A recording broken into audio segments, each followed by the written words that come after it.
All right, folks, welcome to the runningrestaurants.com podcast. We're bringing the tips, tools, and techniques you need to know to make your restaurant more profitable and successful. I'm your host, Jaime Oikle. Today, I've got a great episode for you today. I'm excited to welcome back Tony Smith, who is the CEO and co-founder of Restaurant365. So, Tony, welcome. Great seeing you again, man. Yeah, so good to get connected, Jamie. I always enjoy our chances to chat, so I'm glad we can. Yeah, I want to dig in. You guys do so much in the business, right? So this conversation can go in a whole bunch of different directions, and I'm looking forward to going there. So let's kick things off a little bit with, what are you seeing right now? What are your clients seeing? What do you want to talk about the most? What do you think? Yeah, it's interesting. There's a lot of insecurity out there in the industry right now. Is there a recession coming? Is it sort of upon us right now? What's going to happen to restaurants if there is a recession? Because some things that happen in the general economy may or may not impact the restaurant industry. It'd be very different this time around than, say, the pandemic was, right? Or you look at a year or two ago, and tech companies went through a really difficult time, right? And some are even feeling that now, but that difficulty didn't seem to reflect on the restaurant industry as restaurant sales continue to go up. So what we're seeing in our customers right now is that their sales continue to increase, which is fantastic, and we're very hopeful that can continue right now. But that part has definitely been something on everyone's mind. And then the other one I would just touch on is inflation had been such a heavy topic, For sure. And that seems to be alleviating some. And looking at a lot of numbers there has been interesting as well. So those are two things we've definitely been keeping our eye on. Every time I hear the word inflation, I think of my personal experience of shrinkflation, right? We're all spending more money for the same stuff. And I happen to have a classic example right here. And I'm going to put them on the spot in a negative way because they're two things. I'll be positive. So delicious. But look at the size of the Girl Scout box cookies. It's shrunk. It's that's so the size tiny. That's the size of your hand. I know. So anyway, they're everything we're paying more and getting less. And believe me, I want to leave it as they are still delicious. Thin mints are my favorite. But man, it's like, inflation and everything is really hitting us. And so we continue as consumers. My family, man, we spend a lot on restaurants, and it's probably too much. We have 3 kids. We were just talking about kids before, but we're eating out, we're on the go. And so we're spending a lot of money, but we're starting to think more carefully. So which direction is it going to go? I saw on your site, I know you guys continue to grow, but congrats on the numbers. 40,000 plus restaurants are using you guys. So you're seeing data across the spectrum. What are the areas that you guys touch? I think there's 3 or 4 main areas. Yeah, our primary pillars, we started with accounting, so restaurant specific accounting, and then we added in the operational software inside the stores. And for us, that's mainly forecasting their sales by item, recommending ingredient purchases and managing the stock counts and everything around inventory, as well as then recommending employee schedules and managing that employee experience. We have a mobile app the employees will use too. And then task management as well. So that's the store ops, second pillar. And then third is workforce management. And for us, that's really applicant tracking, hire, onboarding, HR, payroll, that full suite of the employee's life cycle with you. So those are the 3 primary pillars of functionality. And then the thing that links all of them together is intelligence. And we've been investing more lately to provide even better intelligence tools that people can use all this data. It's so much data. And so we're constantly trying to find the best way to help people utilize that to become smarter. Okay. Well, listen, let me go there right now. I definitely have some notes that I wanted to get to that uses the word AI, right? And you say data intelligence, and maybe they're overlapped. Maybe they're different. Why don't you layer in AI to what you guys are doing, to the industry as a whole, bringing intelligent data to the forefront so you can react? What do you think?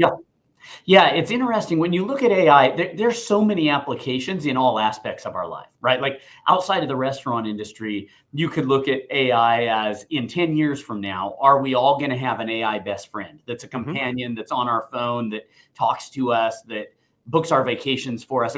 That could be reality, right? But now let's take it back to think about this industry specifically. So in restaurants, I think it's primarily twofold. One is robotics, right? And the intelligent robotics and functions that they can serve. And it's fun to go to the National Restaurant Show and see some of those robots rolling around the floor. But then there's the second side of it, is really more the intelligence, the restaurant management side, and that's more where we play.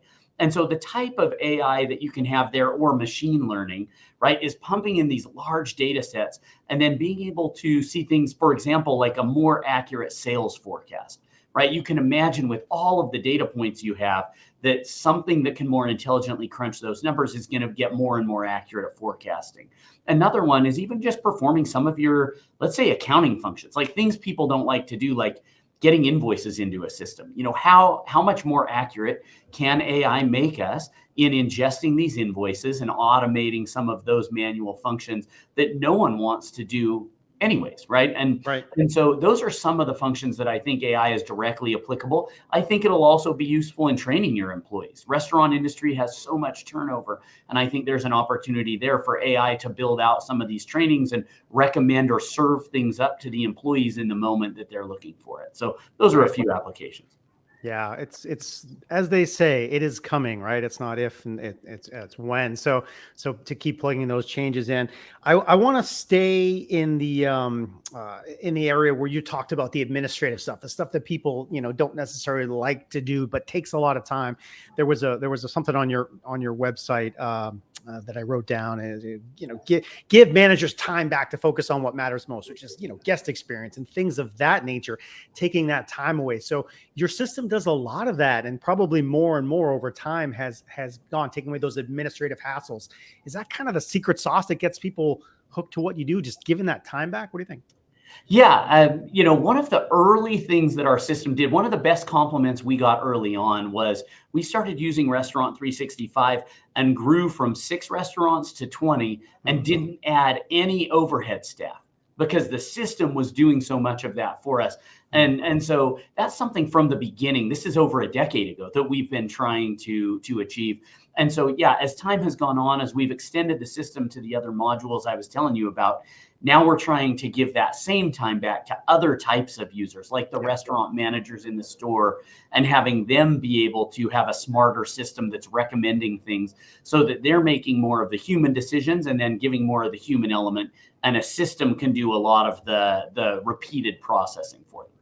Right. Yeah. Another quote I saw on the site there was, yeah, exactly. Restaurant365. Here it is. Restaurant365 turned my managers into operators. And when I hear that, I think about, the managers have a whole bunch of tasks to do, but now maybe it frees them up to they can have, and they can have a visibility to think more like owners, more like operators. Is that a fair statement? Yeah, that's good. Boy, you've done your homework, by the way. Thanks for looking at my website. Restaurant365.com. Yeah, thank you. So yeah, it's great because turning the restaurant into the operator for us, the manager into the operator, is really that. Get out of thinking of yourself just as herding these employees in the store or making sure that people get their food, and instead turn your managers into someone who loves what they're doing, who feels like they're making impactful decisions because they're into the real data and they're the ones that are closest to it. So you don't want to wait till something gets up to a district manager or up to corporate in order to come back and say, hey, you missed your number, or this was a bad decision. You want them having that info and being armed with it in the moment. And so the more info you provide people, I've seen over time, the more ownership they feel for something. And I think that's what every restaurant would want in the leaders inside of the 4 walls of the store. 100%. If you can bring people to that mentality. Shoot, I interviewed someone recently, and it was the idea of taking everybody, even from the parking lot, to understand the signage, the entryway, the experience. And when people have a bigger, broader view of the business, they're going to contribute more. They're going to say they're not going to use that's not my job excuse. They're going to believe in the whole enchilada. So let's talk about people for a second. And I'm wondering if you're hearing from folks. The labor crunch is definitely still a piece, and restaurants are paying more, especially out where you guys are everywhere. But I know your headquarters in California, one of the most expensive labor markets on the planet. Yeah, terrible choice, Tony, to start a company in California. Yeah, I know it's tough. And if you can, New York's I guess New York's got the line. If you can make it there, you can make it anywhere. But if you can run a business in California, you're doing great. Any success stories, any tips you're seeing from folks finding people, retaining people, incentivizing people, rewarding people, things that are working out there? Because everyone has this challenge. Yeah, I wish I was the presenter at our restaurant transformation tour. We have, regional shows and then an annual show. And at those shows, we put on a lot of content. And we actually have an expert on our team where one of the sessions they give is around that, right? Hiring, retaining, attracting the employees. And they have a ton of great tips. So I probably won't dive into all of it here, but we are definitely seeing a lot of that. But one of the other positives that we're seeing on that front is wage inflation seems to not be raising at the rate that it was 2 years ago, right? Which is almost untenable if it kept going at that pace. So it's not that wages are coming down, but they just aren't inflating as fast as they were before. So that's a good sign. And we also, from the surveys that we're putting out to a lot of our restaurant customers, hearing that hiring has not been quite the concern that it was, a year ago. That's the number one concern, basically. And now it seems like that's starting to alleviate and people are able to staff their stores. That's good news to hear. Yeah, I know you guys are very active in that survey space. Let me, since you brought it up, tell me more about it, because I saw that on your site. And what's the name that you guys have it for? Yeah, the restaurant. You just said it. Oh, yeah, the transformation tour. I saw Denver. I saw Nashville. I saw Lauderdale. What's going on? Yeah, so we just recently finished up in Boston, and we try to get maybe 5 of these a year, and we do them regionally, and then one of them will be the national show. And so that's much bigger venue, multiple days of content, where these others are 1 day of content. And so we really just try to provide a whole bunch of valuable information. We bring partners together. We bring a ton of restaurants together. And we're just trying to match people up and have them make friendships and also be able to learn from one another and from us. And so, yeah, it's really an exciting time. I think Nashville will be the annual one this time. So that'll be the multi-day event. Yeah, well, I applaud you guys. You do a wonderful job of providing resources for the industry. You do the blogs. I get the emails about webinars. You do the surveys. You do calculators on your site. Talk about that process of giving back in that way. Yeah, one of the big things for us over the years that has matured on our view of the industry is really the R365 community, right? We want that to truly exist and feel like a community. And that's not just all of the users, right, that are paying to use our software, but that is all of the partners. I mean, we integrate with hundreds and hundreds of other groups. And so besides the users and the customers of those restaurant locations, we've got these partners. And then there's also industry experts out there that, may not work for a restaurant tech company, and they may not even work for a restaurant, but they are integrated in some way. And so we try to bring those voices of expertise together as well. And then separately in community, we also try to bring in higher education. There's a number of schools in the country that have hospitality programs. And so we try to plug in and help with those programs where we can. And on occasion, we'll even teach a course. And then, we also have an internship program, which we run to try to feed that as well. And then lastly, another piece of the community is really just doing good in the environments here and where we live. And we really look at that right now, primarily in 2 ways. We look at the philanthropy side of that with organizations like CORE, Children of Restaurant Employees. And then we also think about it from helping prevent food waste, for example. It's something that our system does that can then really add value to the world as a whole. So those are some of the ways we look at the community. Good. A lot of good stuff there. And I know we've talked about culture specifically in one of our talks in the past, and I know you're kind of a big believer in that area, and you guys do a good job there. Any ongoing initiatives you guys are using internally or anything that's new that you're finding as a way to make staff feel, more involved, more engaged? Man, I could talk about my thoughts on culture for a long time. I am, like you said, I am very passionate about it. I mean, just a couple of the key tenets for me. I think that any culture, like everyone will have different core values, right? And every company is trying to accomplish a different mission. But I believe that any culture that's focused on growth and learning is going to succeed, because learning brings not only a desire to do more, but also this element of humility, of understanding you don't know everything already. And so that's a key component, I think, to any healthy culture. And then growth is the other side of that, of trying to extend yourself and trying to extend the business and the product and your reach, right? And there's a phrase I use with our people internally all the time, AAV. which I could just always add value. And so I think in everything you do, you're looking at that. And so those are some of the core tenets, I think, of any healthy culture. And then, of course, as an organization, you'll have a mission statement. You might have your core values. And, then you need to be sure to invest in your people, because you really want to find ways to give them that intrinsic value, that they enjoy their job, not just because of the extrinsic motivators such as money, right, or rewards, but also that intrinsic. They really value their job because they have autonomy. They have mastery, meaning they're becoming expert in something, and they have the purpose. They feel like there's a good purpose behind what they're actually doing day to day. So those are some of the most key points of the culture. And I think with those boiled together, well, yeah, that's probably enough. Like I said, I could go off forever, so I'll stop there. Yeah, no, I see the passion coming out from you in that topic, and you can't grow a company without that. Let's go back to the nitty gritty for a little bit. Prime cost. Okay. This is, it must come up a lot, right, in your system. Right. And again, I'll go back to the website, so control prime cost like a true boss. I just like that phrase. I need to get it in here. What goes into that? Yeah. So I love the phrase prime cost. The first report we ever built for Restaurant365, this is back in 2011, was called the prime cost report. And that really just took your sales for the day, or for the month, for any time period, week, month. And then it gave the sales minus the food cost, minus the labor cost, to give you your prime profit. And so that food and labor cost is the prime cost side.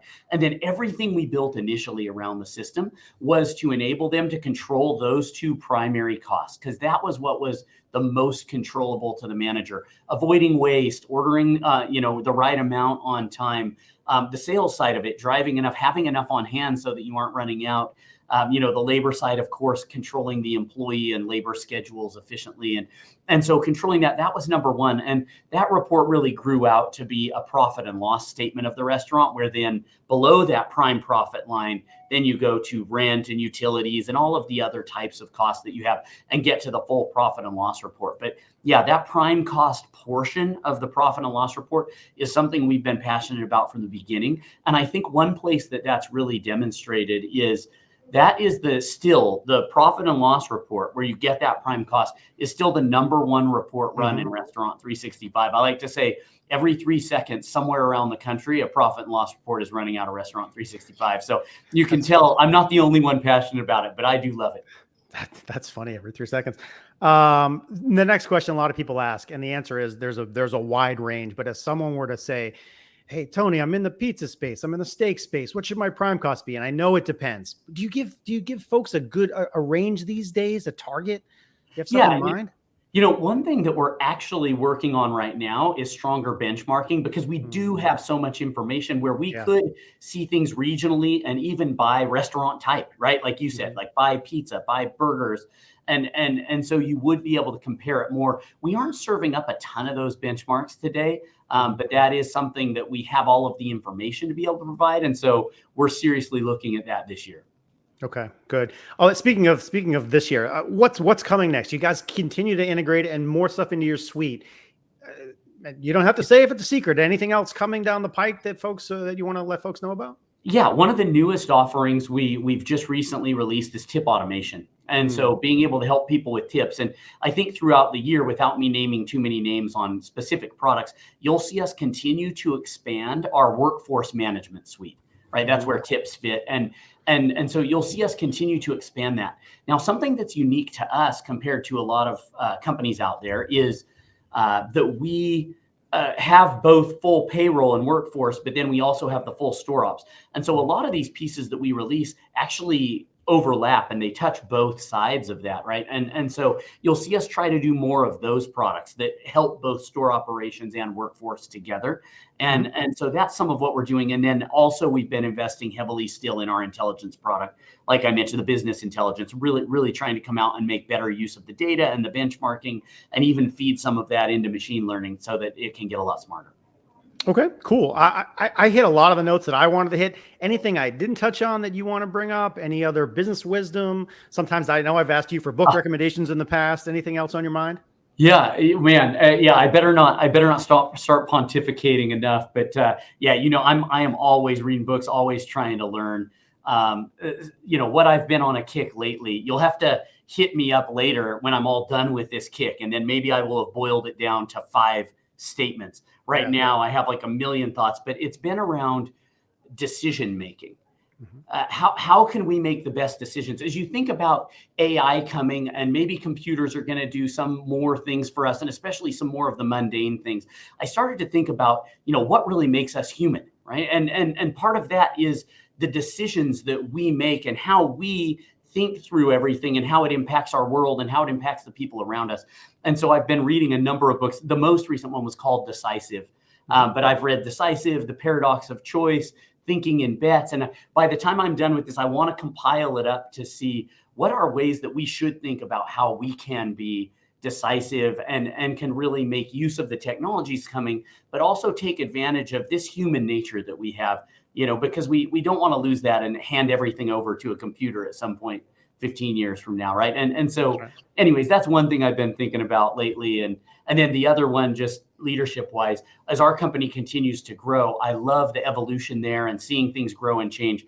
My biggest fear, by the way, is being stagnant. So I'm afraid I would, I'm going to grow moss or something. And so constantly trying to move and change. And recently we've just hired a new CFO, as well as a chief people officer. Yep. And those two will really plug in and bring some new ideas and insight to us internally. So that's been one of our biggest internal things right now. Good. Yeah, I think I did a release on that. Question for you, going back to one of those books, did you use the word decide and bet? Bet like a gamble? And bets is one of the books. And so, it's thinking about, some people get paralyzed in decisions and they think they need more info all the time. But at some point you're making a bet, no matter what. Even if you think you've gathered every data point, you're still making a bet. And so, there's a thought there of thinking about the bet you're making and maybe what the probability is on it. So you're saying, hey, this is 80% likely to be good, instead of thinking, is this the right answer or the wrong answer? Because you almost never are going to know that ahead.